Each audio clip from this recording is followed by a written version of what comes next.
My name is James Fowler, and I'm in the Center for Wireless and Health Population Systems at Cal IT2 and also in the Department of Political Science. So I was interested as an undergraduate in both physics and in political science.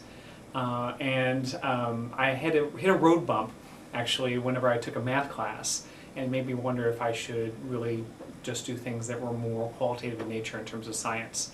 But then when I was doing my graduate work, I took a class in game theory, and I realized that I really do like thinking about social science using advanced methodological techniques that involve a lot of math. And so that got me back into thinking about how you can use sophisticated, say, complexity theory to think about how human beings behave. I really liked my undergraduate years. I came from a small town in Oklahoma, and I didn't have a lot of people like me in the town.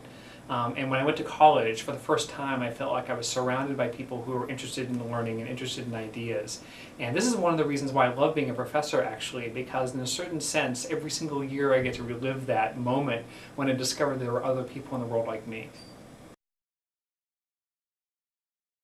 That's really hard to say because two things have happened since then. One is that things have changed in the educational system. The other is I've gotten older and more crotchety.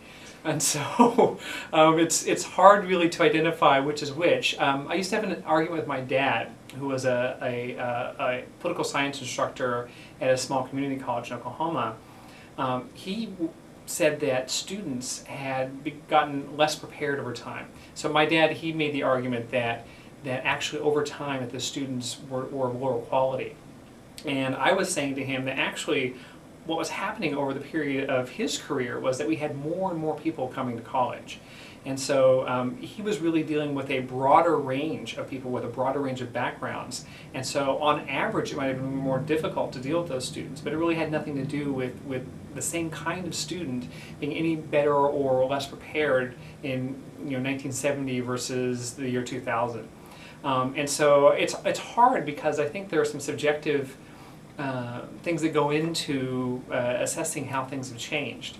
I personally think that the way students interact with each other has changed quite a bit. And so it's not unusual to see two friends who are actually having a very deep friendly exchange and they're both texting someone else. And with this new media, I think what we're doing is more and more involving other people who aren't on site in our social interactions. And that can be kind of alienating to people who are older. I think they see that as a sign that society is breaking down.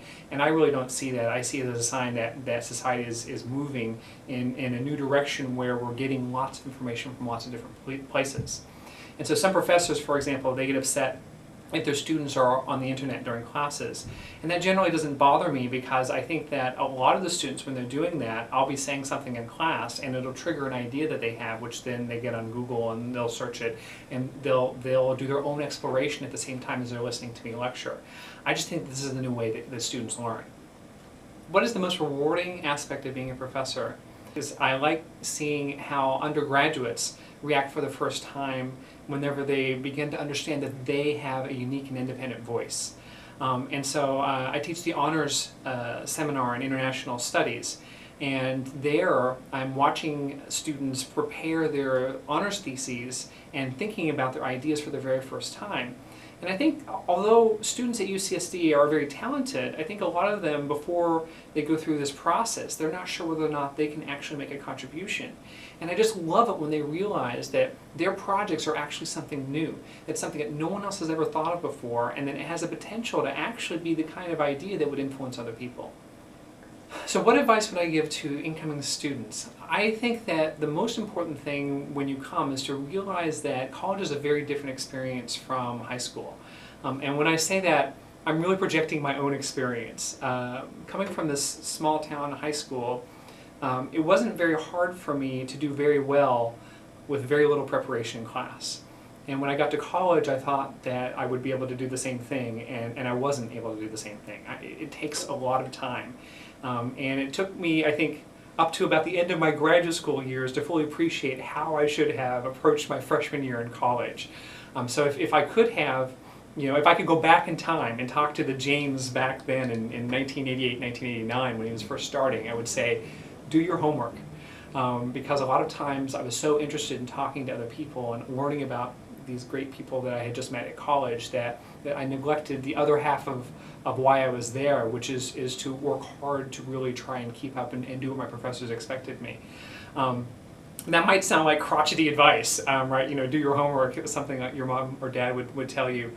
But for me, what I realized was that in order to really be able to meet my full potential, that what I need to do is I need to do just as much work as the people who have written what I'm supposed to be writing have done in thinking about those ideas and trying to figure out how I can use my own unique voice to advance those ideas.